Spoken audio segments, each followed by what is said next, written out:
Well, yes, you are seeing this right. Ball lightning is still viable. Although it's not as strong as its former glory, it is still more than capable of destroying vaults, nightmare dungeons, and endgame bosses. All while doing it faster than Firewall. So, welcome to the channel, everybody. I'm going to be showing you my mid to end game ball lightning build that I've been using for the starter bosses. Going to be doing Duriel soon, and vaults and nightmare dungeons. So, let's not waste any time. Let's try getting this video done as quick as possible. Let's get into it.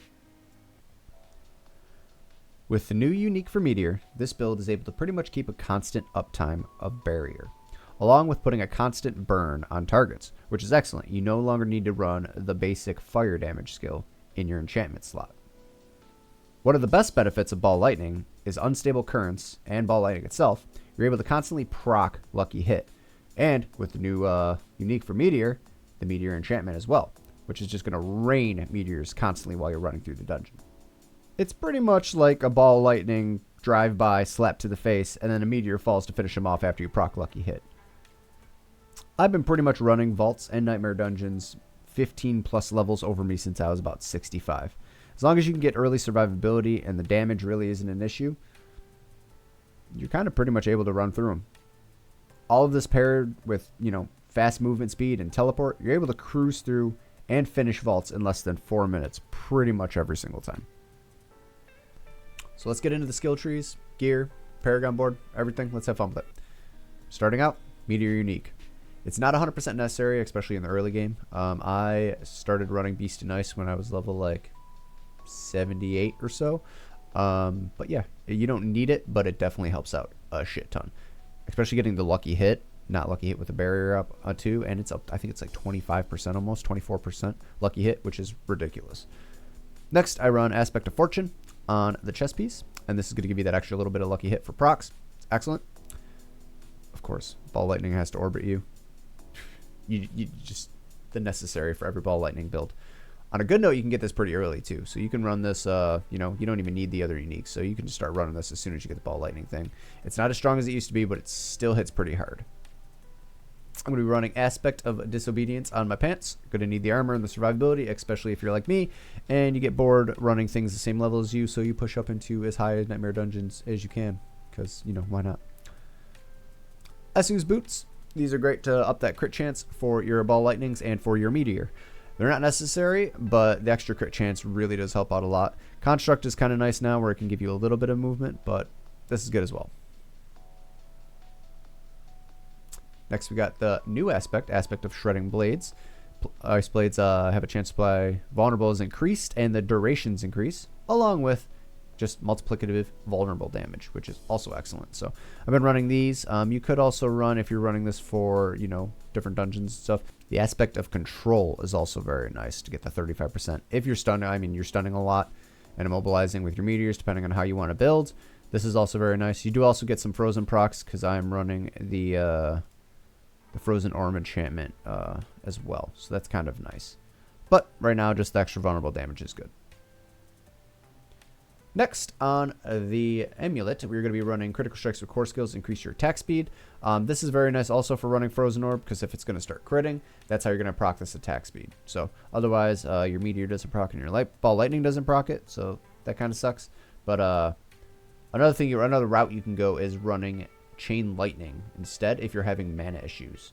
So instead of running Prodigies, or if you don't have Tel Rashers yet, you can throw on the Chain Lightning every time it hits, it gives you mana back. So that's really, really nice. You can start running that for if you're running out of resources very quickly. I'm running Prodigies and Tel Rashers already, which are excellent. I think I did Varshan at like 65, somewhere right in there. So it was nice getting this really, really early along with those boots. And then last, on the offhand, we're going to be running Conceited because, as I said, you pretty much have an uptime on Barrier at all times. So this is pretty much the meta stones that everybody is running, Flash of Adrenaline and Tempest. It's kind of, you can pick some of your favorite things with them, what you want to do depending on your build. But these are I'm running with. Flash of Adrenaline, you want it duration skill reduction, and you want the cooldown of the supported skill also down. And then I'm also just running damage reduction because survivability is key, especially when you're pushing up in higher nightmares. This pretty much just gives you a constant 20% damage boost.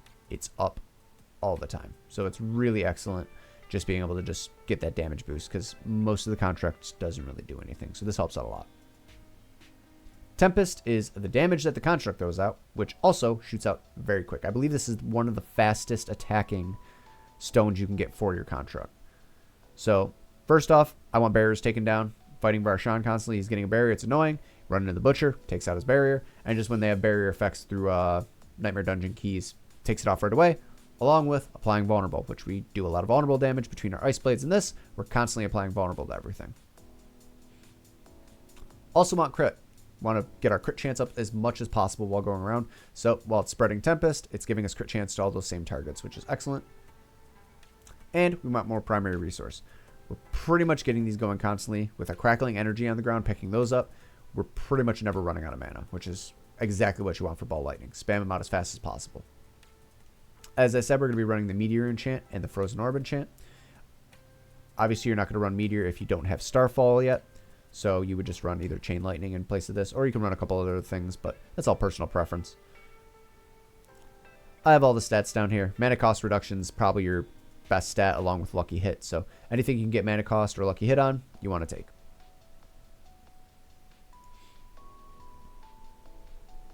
For the skill tree.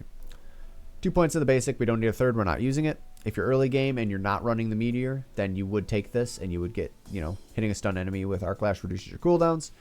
It's great. You're stunning things a lot, especially when you're proccing Lightning Spear a lot, which can stun. So this helps out a lot. I'm running Devastation, mana increase, and then we just want the Elemental Dominance for more damage. I'm running 3 points into Flame Shield all the way up. Mana cost reduction, once again, I said, one of our best stats. 3 points into Teleport, we want the damage reduction. Always max out Glass Cannon, necessary.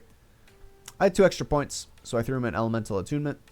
You actually proc this a lot faster than you think you would, which is getting our Teleport up and our Flame Shield up constantly, which also gives us more mana back every single time we use a cooldown. So this kind of just feeds into it where you're constantly getting mana back. Just helps out a little bit. Personal preference, I guess. Next tree, we're going to be running a Lucky Hit chance. Ice Blades all the way up to Ice Blade Enhancement. So we're going to be able to reduce our other cooldowns as well. 3 points of Mana Shield, 3 points of Protection. I always need those. And then just 1 just to get to them. Going full 5 into Meteor. And we're going to make them fall faster. You can run the Immobilize, but things are dying so quick where I would rather the Meteors come down quicker. Inner Flames into Devouring Blaze. The crit damage is great. This is another one. If they're immobilized, if you wanted to run this, you can. Gives you that extra crit damage. A lot of times, these Meteors are killing them before I maybe leaving to get on top of them with Ball Lightning. So, this crit damage is helping out a lot.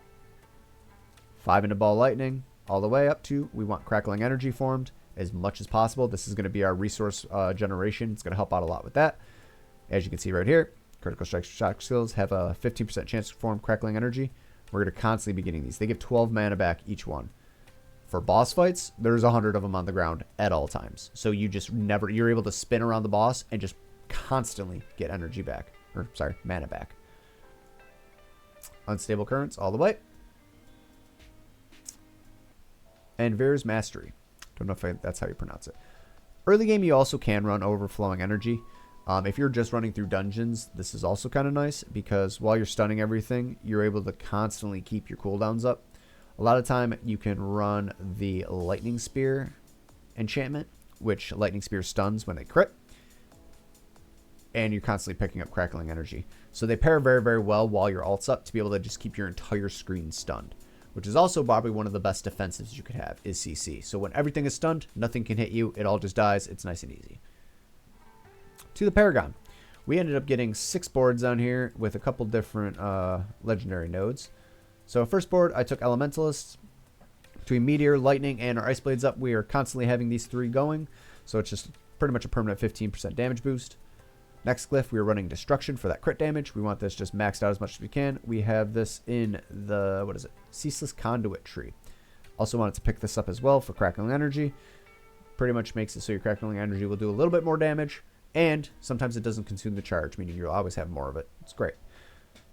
Now moving over to the right, we grabbed Charged, or Crackling Energy, along with gets up to another 15% damage multipliers by picking it up, which we are doing constantly. This is in the Burning Instinct. I didn't even bother grabbing anything in here. Just wanted to hit the Paragon node. And then up we went to the control glyph. This is for farming dungeons mostly. I have a different boss build that doesn't run this because you're not stunning a boss or you're not doing anything. You're not CCing the boss. So this just helps out a lot. You teleport in, especially if you get the chest piece that stuns. Forgot what it's called.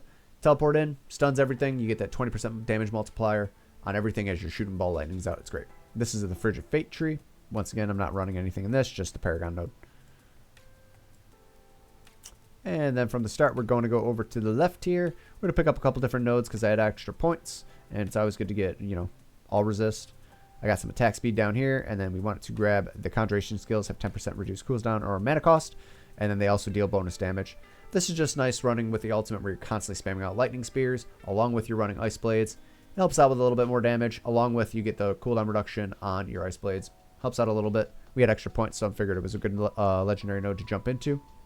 For the Paragon node, we are getting Torch. Deal 2.5% increased damage per nearby burning enemy up to 12.5. So it's just another 12.5 multiplier. We're not maxing this out. The burning damage isn't that important. We just want the damage from the multiplier. And this is an Elemental Summoner. And our last board, which is Enchantment Master.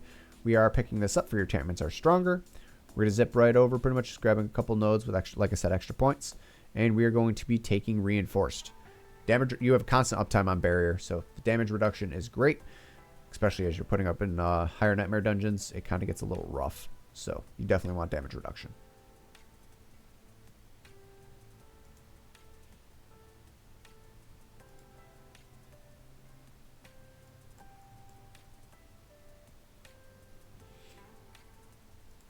And to finish it off, I do have a version for endgame once you get a little bit more uniques. I didn't go absolutely crazy with uniques. I just added Tibalt's and I added Ring of Starless Skies, which is obviously a uber, very difficult to get.